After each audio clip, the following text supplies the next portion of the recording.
आप सभी को मेरा नमस्कार। कैसे हैं आप लोग? महादेव की कृपा आप पर बरसती रहे, यही महादेव से मैं प्रार्थना करूंगा। साथियों, सबसे बड़ा प्रश्न लोगों के दिलो दिमाग में रहता है, जाने अनजाने में भी, जो आस्तिक हैं जो नास्तिक हैं, दोनों के दिमाग में बात रहती है कि ईश्वर है कि नहीं है। जिस ईश्वर को किसी ने देखा नहीं, क्या वो ईश्वर है? और अगर ईश्वर है तो दिखाई क्यों नहीं पड़ता? ये प्रश्न आम लोगों के दिमाग में भी रहता है, ये निश्चित रहता है, इसमें कोई दो राय नहीं। जो बहुत बड़ा पुजारी होगा ना, वो भी एक बार को जरूर सोचता है कि ईश्वर है कि नहीं। तो प्रश्न ये उठता है कि ईश्वर है कि नहीं। और दूसरा प्रश्न उठता है कि आत्मा है कि नहीं। और तीसरा प्रश्न उठता है कि पुनर्जन्म होता है कि नहीं। तो तीन प्रश्न मैं खड़े कर रहा हूं। ये मैं नहीं खड़ा कर रहा हूं, ये आम जनमानस का प्रश्न है। ईश्वर है कि नहीं, आत्मा है कि नहीं, पुनर्जन्म है कि नहीं। तो इस पर दर्शन क्या कहते हैं? भारतीय प्रायद्वीप में जो दर्शन है वो क्या कहते हैं? साथियों, 9 दर्शन हिंदुस्तान के अंदर या भारतीय प्रायद्वीप के अंदर पाए जाते हैं। 9 दर्शन में 3 दर्शन नास्तिक दर्शन है और 6 दर्शन आस्तिक दर्शन है। ये 3 दर्शन जो हैं, जो नास्तिक दर्शन हैं, वो बौद्ध, जैन और चार्वाकों का दर्शन है। और जो 6 दर्शन हैं वो हिंदुओं का दर्शन है। तो इन 9 दर्शन पे मैं प्रकाश डालते हुए पहले समझने का प्रयास करूंगा कि ईश्वर है कि नहीं, पुनर्जन्म होता है कि नहीं, आत्म तत्व की जो चर्चा होती है वो आत्मा है कि नहीं, इस पर पहले मैं ध्यान दूंगा। साथियों, सबसे पहले मैं चार्वाक दर्शन की बात करता हूं। चार्वाक दर्शन जो है वो नास्तिक दर्शन है। वो ईश्वर की सत्ता को स्वीकार नहीं करता है और सुख दर्शन कहा जाता है इसको। ये सुख की बात करता है, दुख से दूर रहने की बात करता है। इसी को लोकायत दर्शन कहा जाता है। और चार्वाकों के दर्शन को ही अजीत केस कंबली से शुरू बताया जाता है। और कुछ लोग तो बताते हैं कि गुरु बृहस्पति से शुरू हुआ और गुरु बृहस्पति के शिष्य थे चार्वाक। इसका लेखा जोखा नहीं है। कुछ चीज़ें जो है उपलब्ध हैं जिसको अंश कह सकते हैं। उन्हीं अंशों के आधार पर जो है चार्वाकों की थ्योरी जो है या चार्वाकों का दर्शन जो है हमारे सामने आता है। तो चार्वाक क्या कहते हैं कि सुख दर्शन है, सुख का भोग करो। यह जो वस्तु दिखाई पड़ती है, मतलब अपनी आंखों से जो चीज़ दिखाई पड़े उसी को स्वीकार करते हैं, उसके अलावा कुछ चीज़ नहीं मानते। तो प्रत्यक्ष जो है उसी को मैं मानता हूं, चार्वाक कहते हैं, इसके अलावा किसी चीज़ को मैं नहीं मानता। और संसार में अगर जन्म मिला है आपको तो ये शरीर सुख भोगने के लिए मिला हुआ है। जन्म आपको, ये शरीर सुख भोगे, ये दुख का नामो निशान नहीं होना चाहिए। तो चार्वाक कहते हैं यावत जीवेत सुखम जीवेत, ऋणम कृत्वा घृतम पीबेत और भस्मीभूतस्य देह से पुनरागमनम कुतो। इसका हिंदी में अर्थ बता दूं, यावत जीवे सुखम जीवे, जब तक जियो सुख से जियो, और जरूरत पड़ने पे घी उधार ऋण लेकर के पियो। और शरीर के भस्मीभूत मतलब भस्म हो जाने के बाद, नष्ट हो जाने के बाद कौन आता है कौन जाता है, किसी का पुनर्जन्म नहीं होता है। पुनर्जन्म न विद्यते, मतलब चार्वाक जो है पुनर्जन्म की मान्यता को खारिज करते हैं। आत्मा नाम की कोई चीज नहीं, परमात्मा नाम की कोई चीज नहीं, ईश्वर भी कोई चीज नहीं है। तो ईश्वर समाप्त, परमात्मा कहने का अर्थ ईश्वर समाप्त। आत्मा नाम की कोई वस्तु नहीं है, कोई चीज नहीं है। अब चूंकि आत्मा भी नहीं, ईश्वर में नहीं, तो पुनर्जन्म भी नहीं होता। शरीर खत्म, सब कुछ खत्म। कहते सुख भोगो, कितना आनंद ले सकते हो उस आनंद को प्राप्त करो, आनंद की पराकाष्ठा तक जाओ और इतना आनंद लो, इतना आनंद लो कि आपको आनंद ही आनंद नजर आए, दुख लेश मात्र भी ना रह जाए। इसलिए कि इसके बाद जन्म मिलना नहीं है, तो जितना सुख सुविधा सब भोग लो, सब भोग लो। तो आगे बोलते हैं पीत्वा पीत्वा पुनर्पीत्वा यावत पतित भूतले उत्थाय च पुनर्पीत्वा पुनर्जन्म न विद्यते। मतलब इतना पियो कि जमकर पियो, खूब पियो, और तब तक पीते रहो जब तक कि धरती पर गिर न पड़ो। और यही नहीं, यदि तुम गिर पड़े हो तो उत्थाय चा पुनर्पीत्वा, मतलब पुरुषार्थ करो। और पुरुषार्थ किस लिए करो? उठने का पुरुषार्थ करो, और उठ करके फिर से पियो, और इतना पियो कि फिर से धरती पर गिर पड़ो। उत्थाय चा पुनर्पीत्वा पुनर्जन्म न विद्यते। क्यों? आप जब मदिरा पियोगे ना, मदिरा पान, तो सुख प्राप्त होगा। और जब सुख प्राप्त होगा तो सुख में इतना आप मग्न हो जाओ कि धरती पर गिरो, उठो, फिर बेहोश हो जाओ। आनंद। तो चारवाकों का दर्शन तो कहता है कि ईश्वर नहीं है, आत्मा नहीं है, पुनर्जन्म नहीं है। ये मैं नहीं बोल रहा हूँ। देखिए, कई लोग कमेंट भी इस बात का करते हैं कि आप तो हिंदू धर्म के खिलाफ, सनातन धर्म के खिलाफ या फिर किसी धर्म विशेष के खिलाफ टिप्पणी कर रहे हैं। तो यहाँ मैं स्पष्ट कर दूं कि मेरा वचन नहीं है, हम सिर्फ विश्लेषण कर रहे हैं और आपके ऊपर मैं छोड़ता हूँ कि मैं दर्शन की व्याख्या करते हुए आपसे जानना चाहूँगा कि क्या सत्य है, क्या सत्य है। आप भी अपनी टिप्पणी करें और आप भी कमेंट बॉक्स पर लिखें। तो चारवाकों के दर्शन को मैं लंबा न खींच करके मैं यही कहूँगा कि चारवाक ने सारी चीज़ों को नकार दिया है। कोई चीज़ ऐसी नहीं है जो होती है, ऐसा उनका मानना है। पुनर्जन्म भी नहीं होता है। राइट, बात तो यहाँ तक समझ में आ गई। अब देखिए, नौ दर्शन में फिर से मैं आता हूँ। तो नौ दर्शन में जब मैं आऊँगा जो है, तो चारवाकों के दर्शन के बाद जो है मीमांसा आता है। देखिए, फिर एक पॉइंट मैं यहाँ दे दूँ तो उसके बाद मैं आगे बढ़ूँ तो ज़्यादा अच्छा है। 6 दर्शन जो हिंदुओं के हैं, उसमें से 2 दर्शन ऐसे हैं जो ईश्वर की सत्ता को स्वीकार नहीं करते हैं। इसको भी आप नोट कर लें।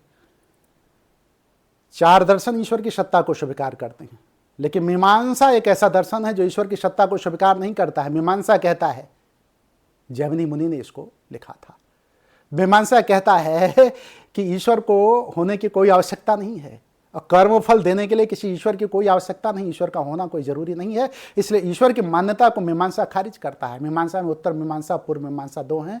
उसका विश्लेषण करूंगा तो फिर लंबा हो जाएगा, इसलिए मीमांसा की ही चर्चा मैं करता हूं। दोनों को लोग मीमांसा मान लेते हैं, लेकिन दोनों अलग अलग हैं। क्योंकि उत्तर मीमांसा और पूर्व मीमांसा में एक वेदांत है जो है, उसको दूसरी शक्ल में कहा गया है, उस पर मैं नहीं जाना चाहूँगा। तो वो ईश्वर की सत्ता को स्वीकार नहीं करता, लेकिन आत्मा को मानता है, पुनर्जन्म को मानता है। राइट, पुनर्जन्म को मानता है, आत्मा को मानता है। ईश्वर की सत्ता को हिंदुओं का एक दर्शन मीमांसा दर्शन है जो स्वीकार नहीं करता है कि ईश्वर है। और दूसरा दर्शन फिर ले लीजिए। 6 दर्शन में मैंने बताया 2 दर्शन, एक सांख्य दर्शन है जो कपिल मुनि द्वारा रचित है, जो दर्शन में सबसे पुराना दर्शन माना जाता है, जिसकी मान्यता पूरे विश्व में, पूरे हिंदुस्तान में सबसे ज्यादा है। कपिल रचित सांख्य दर्शन ईश्वर की सत्ता को स्वीकार नहीं करता है। वो कहता है इस सृष्टि को चलाने के लिए, संसार को चलाने के लिए किसी ईश्वर की आवश्यकता नहीं है। ये कपिल रचित सांख्य दर्शन कह रहा है कि ईश्वर की कोई आवश्यकता नहीं है, वो ईश्वर की सत्ता को स्वीकार नहीं करता है। तो अब आपसे मैं पूछना चाहूंगा कि सांख्य दर्शन में 2 दर्शन, खड़ दर्शन में मतलब 6 दर्शन में 2 दर्शन ऐसे हैं, सांख्य और मीमांसा, जो ईश्वर की सत्ता को स्वीकार नहीं कर रहे हैं। ठीक है, उधर 3 दर्शन ऐसे हैं जो ईश्वर की सत्ता को स्वीकार नहीं कर रहे हैं। लेकिन 3 दर्शन में कौन? अभी फिर मैं आऊंगा। अभी तो मैंने केवल चारवाकों की बात की। तो चारवाक का एक दर्शन, मीमांसा दूसरा हो गया और सांख्य तीसरा हो गया। 3 दर्शन ईश्वर की सत्ता को स्वीकार नहीं कर रहे हैं। अब देखिए, आप आ जाइए दूसरे दर्शन पे। जब आप आएंगे तो बौद्ध दर्शन ले लीजिए। तो बौद्ध दर्शन में भी जो है ईश्वर की सत्ता को स्वीकार नहीं किया गया है ये, लेकिन नास्तिक दर्शन है। बौद्ध, जैन और चारवाक नास्तिक दर्शन है, बाकी 6 दर्शन हिंदुओं के आस्तिक दर्शन है। आस्तिक दर्शन में 2 दर्शन ऐसे हैं जो ईश्वर की सत्ता को स्वीकार नहीं कर रहे हैं, लेकिन पुनर्जन्म को, आत्मा की सत्ता को स्वीकार कर रहे हैं। अब आ जाइए बौद्ध दर्शन पे। तो बौद्ध दर्शन क्या कहता है? बौद्ध दर्शन प्रतीत समुत्पाद की बात करता है। कहने का अर्थ ये हुआ कि जब बौद्ध दर्शन को हम उठाएंगे तो बौद्ध दर्शन ये कहता है ईश्वर नाम की कोई चीज नहीं है, संसार सृष्टि अपने आप चल रही है। ये प्रतीत समुत्पाद के आधार पर चल रही है। अब ये क्या है प्रतीत समुत्पाद? भाई इसको भी तो समझने की जरूरत है, तमाम लोग नहीं जानते होंगे। कार्य कारण, मतलब पहले कारण फिर कार्य, इसके नियम पर पूरी सृष्टि चल रही है। तो प्रतीत समुत्पाद का कहना यह है, उस सिद्धांत का यह कहना है कि किसी भी कार्य के होने के पीछे कोई ना कोई कारण होता है। कारण के बगैर कोई कार्य नहीं हो सकता है। जैसे पुत्र अगर पैदा हो रहा है तो उसका कारण पिता है, और पिता कारण है, पुत्र कार्य है। लेकिन एक ही समय पे पुत्र जो कार्य है, इस समय जब उसका पुत्र होगा तो कारण बन जाएगा। जैसे दूध है तो दही अगर बनेगी तो दही कार्य हो गया और दूध कारण हो गया। लेकिन दूध किससे पैदा हुआ है? गाय से पैदा हुई है, तो गाय कारण है। तो दूध कार्य भी है, कारण भी है। मतलब एक ही चीज कारण और कार्य दोनों होती है। जब उससे आगे की चीज बढ़ती है तो कारण बन जाती है, नहीं तो कार्य होती है। तो ये प्रतीत समुत्पाद है। और भगवान बुद्ध पुनर्जन्म को तो मानते हैं, लेकिन आत्मा की सत्ता को स्वीकार नहीं करते। वो आत्मा की सत्ता को नहीं मानते हैं। वो कहते हैं आत्मा नाम की कोई चीज़ नहीं है। उनका ये कहना है कि लगातार जीवन प्रवाह के रूप में चल रहा है, और फिर प्रश्न उठता है कि आत्मा जब नहीं तो पुनर्जन्म कैसे होगा। तो उसका कारण ये बताते हैं कि एक चीज़ आगे को ट्रांसफ़र हो जाती है चेतना के रूप में। मसलन अगर नदी है, नदी में लहर उठ रही है, तो जो लहर उठ रही है ना, वो जिस ऊर्जा से उठ रही है वो आगे की लहर को अपनी ऊर्जा दे देगी और वहीं पे समाप्त हो जाएगी, वो लहर आगे बढ़ जाएगी। ये पुनर्जन्म की इनकी ये व्याख्या है। मतलब लहर स्वयं नहीं आगे बढ़ रही, पुनर्जन्म नहीं हो रहा है, वो अपनी ऊर्जा को दूसरी ऊर्जा में को दे रहा, लहर आगे बढ़ती चली जा रही है। तो प्रतीत समुत्पाद में यह कहा गया है कि कारण जो है वो कार्य को, कोई भी कार्य है, कार्य होने के बाद कारण जो है वो समाप्त हो जाता है।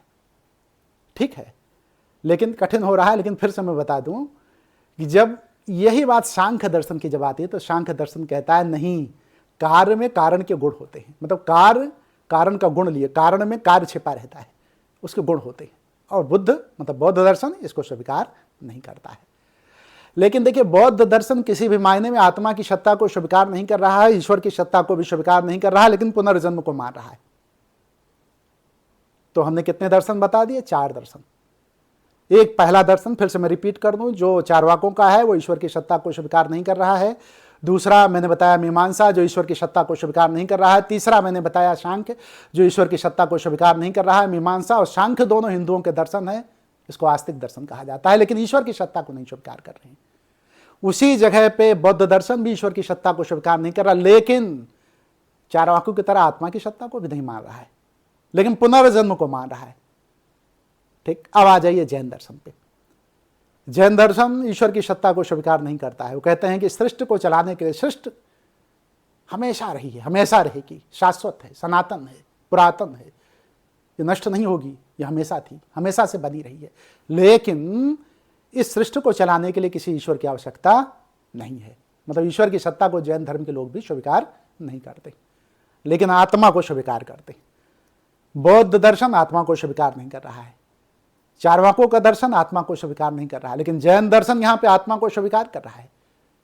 लेकिन आत्मा को स्वीकार करते हुए भी ईश्वर की सत्ता को स्वीकार नहीं कर रहा है। कह रहा है कि ईश्वर के होने का कोई मतलब नहीं है। पुनर्जन्म में विश्वास करता है, इसलिए कि आत्मा है तो उसका पुनर्जन्म होता है, लेकिन दूसरे रूप में उन्होंने वर्णित किया है, उसको कहूंगा तो लंबा हो जाएगा। तो यहां पर स्पष्ट कर दूं तो 6 दर्शन की मैंने चर्चा की।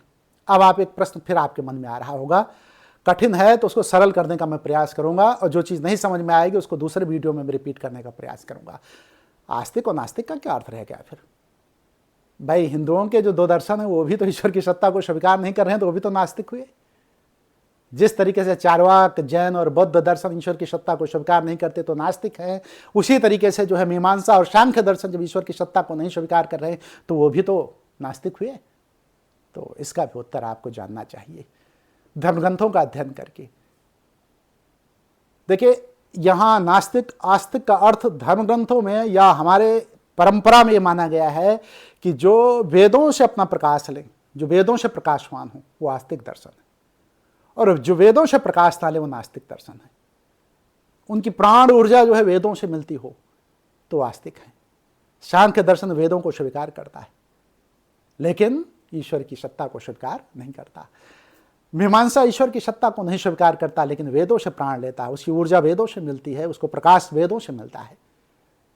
तो जो 6 दर्शन है ना, चाहे योग दर्शन हो, और चाहे सांख्य दर्शन हो, चाहे मीमांसा हो, चाहे न्याय हो, चाहे वैशेषिक हो, चाहे वेदांत हो, ये 6 दर्शन पूरी तरीके से ईश्वर की सत्ता को स्वीकार ना करते हुए भी 2 दर्शन सभी के सभी वेदों को स्वीकार करते हैं। और जो वेदों को स्वीकार करता है, उससे प्रकाश लेता है, तो वो आस्तिक दर्शन हुआ, और जो वेदों से प्रकाश नहीं लेता है वो नास्तिक दर्शन हुआ। चारवाक और जैन और बौद्ध वेदों से प्रकाश नहीं लेते। तो आस्तिक और नास्तिक का अर्थ ये हुआ। अब सबसे बड़ा प्रश्न आपके सामने मैं छोड़ के जा रहा हूं, आप कमेंट बॉक्स में लिखिएगा कि क्या आप चारवाकों के दर्शन से प्रभावित हैं, और क्या चारवाकों के दर्शन को आप एक्सेप्टेंस देते हैं? क्या आप बौद्धों के दर्शन से प्रभावित हैं? क्या बौद्ध दर्शन को आप एक्सेप्टेंस देते हैं, मतलब आपके समझ में बौद्ध दर्शन आता है? क्या आप सांख्य दर्शन या मीमांसा को, जो ईश्वर की सत्ता को स्वीकार नहीं करते हैं, उससे भी आप जो है सहमत हैं? और क्या जो 4 दर्शन मैंने बताया, वैशेषिक से लेकर, योग से लेकर के, न्याय से लेकर वेदांत तक, जो ईश्वर की सत्ता को स्वीकार करते हैं, साथ साथ पुनर्जन्म को स्वीकार करते हैं और आत्म तत्व को भी, आत्मा को भी स्वीकार करते हैं, क्या उस दर्शन से आप इत्तेफाक रखते हैं? मतलब आप उसके नज़दीक हैं या फिर जैनियों के, जैन दर्शन के नज़दीक हैं आप? तो कमेंट बॉक्स में सिर्फ मैं इतना जानना चाहूँगा कि किस दर्शन से आप प्रभावित हैं, कौन सा दर्शन आपको सही लगता है।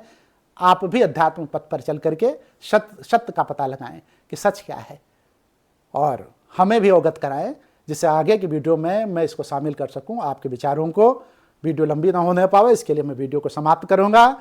साथियों, यदि आपको कमेंट बॉक्स में कोई प्रश्न हो तो रखें, और ना रख, अगर कोई प्रश्न नहीं है तो हर हर महादेव लिखते हैं। हम तो ईश्वर की सत्ता को स्वीकार करते हैं और मैं तो ईश्वर को प्रणाम करता हूँ, आत्म तत्व को प्रणाम करता हूँ और मैं पुनर्जन्म को मानता हूँ।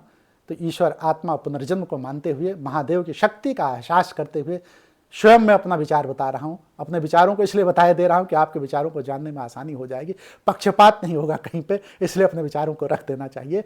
तो मैं अपने विचारों को रखते हुए आपसे कहूँगा कि ऊर्जा पाने के लिए, चूँकि मेरा अगाध विश्वास है महादेव में, इसलिए मैं कहूँगा कि आप भी जो है मतलब हमारे साथ हर हर महादेव का उद्घोष करें, और कुछ ना करें तो कमेंट बॉक्स में हर हर महादेव जरूर लिख दें। आप सभी को मैं प्रणाम करता हूँ। हर हर महादेव।